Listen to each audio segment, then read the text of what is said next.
Very good morning, I have to say, because it may be tomorrow morning by the time I finish. No, I'm not going to take much time. We have heard again and again the same thing. I also have to share the same thing. Morning there was a question, who is a teacher, who is a good teacher? I think there is much more beyond to that. Particularly in technical education, a teacher, if he is a teacher, is not sufficient. If he is a good teacher, it's not sufficient. If he is an excellent teacher, even that is not sufficient. He has to be an inspiring teacher, because only 25% of the technical content is given in the classrooms. The rest of the 75, the student has to get on his own, for which we need to inspire the students. So we need to give a different type of training to the teachers to make them inspiring. Most of you might have any school teacher here?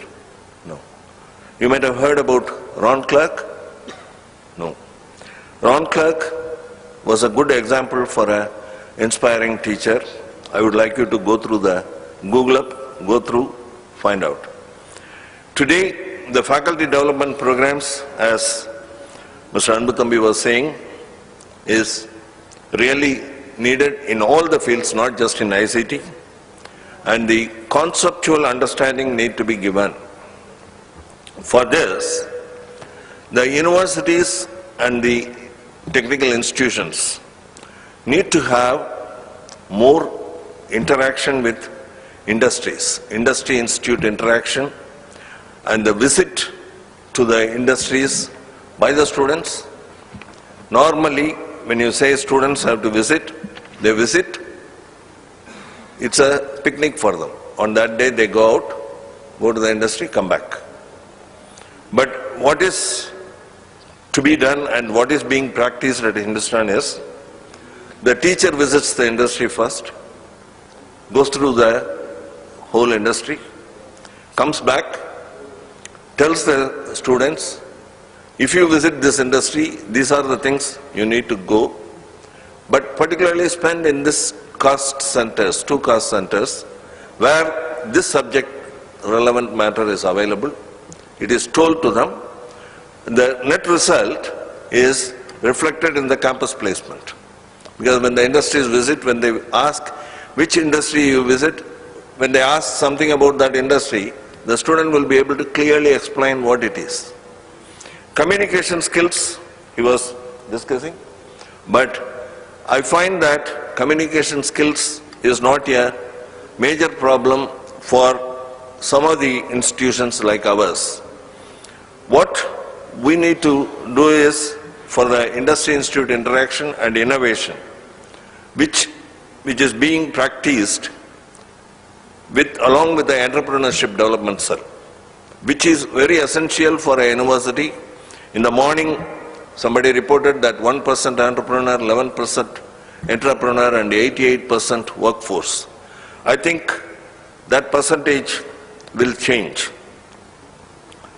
And the effect of sending the faculty members to the industries has created another wave.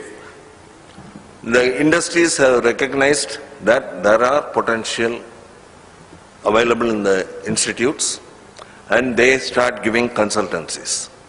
So when the industry-based consultancy comes, the interaction grows, and naturally the industries find that if something more can be done, then they come up with a research project. We want to do research. You try to do and give us this product. Rane industry or Super Auto Forge, so many industries, or Universal Radiators, they come up with identifying that the technical institutions have research potential, and they come back and do that. In order to increase the efficiency further, what is being done in the technical institution like ours is mainly the interaction with international organizations like universities and organizations like Cranfield University, Warwick University where I studied, and other institutions like MBDA or defense-related industries. And setting up of centers of excellence in the university is needed, and we have at present 6 centers of excellence, each with the funding of more than 2 crores from the management itself. If the government funding is helped, then this will go further in a long way. And international and exchange and exposure to the students has given a lot of opportunities for them, and they are even placed outside. And somebody said in the morning, buttermilk and cream. Yes, if buttermilk is not good, what will you do on a hot summer day? We need buttermilk also. So our motto is to everyone is a success, every man is a success and no man is a failure, and we work towards that. Technology, that is the focus which was given. Yes, we use technology, blended technology, giving the students some assignments through the internet, and also we find that reduces eye contact a bit. The direct interaction with the student reduces with increasing the technology usage. I'm sure we need to find a via-media solution. Another one which we are working on, I had been with the university for the last 5 years. What we are working on is reviewing the examination system. When there is a gap between the product produced, which is not matching the industries, requirement of the industries, the gap is probably our examination system is wrong. We still try to check their memorizing power. With all the internet tools, everything available on them, all information is available to them. Why should they remember that? Everything is available. So we have to do something.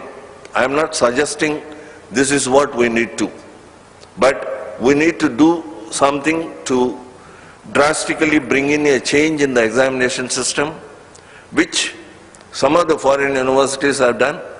They don't have the real examination system, they have only the continuous assessment and the assignments at the end of the coursework. This type of things will certainly stand in a long way to bring in excellence in technical education and management education. Thank you.